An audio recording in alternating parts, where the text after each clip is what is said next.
Looking to give Dropbox a go as a possible online file storage and sharing solution? Well, great news, since Dropbox offers a free plan with up to 2 GB of storage. So you can do so without spending a cent. Let me run you through how you get started. First, the technical stuff.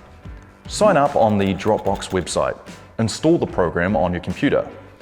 Once you're through the relatively simple setup process, Dropbox will open as a folder on your computer if you're using a Mac, or can be found in My Computer if you're using a PC.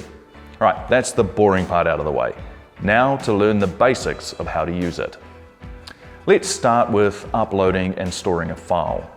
You can upload any file from your computer to Dropbox, and these files will essentially be backed up in case your device breaks down.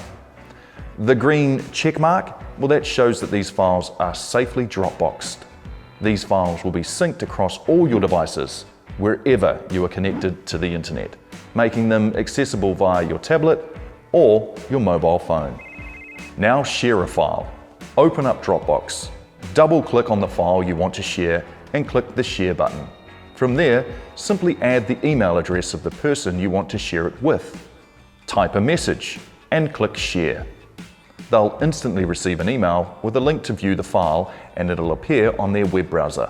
They'll have the option to download the document from there. Did you know you can add comments to Dropbox files too?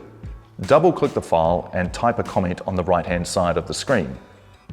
Anyone you share these files with can see these comments and add their own. Like most online storage solutions, you can also organize your Dropbox files by adding a new folder. This, of course, saves time if you'd like to share multiple files with someone that you can simply share the whole folder with them instead. And there you have it.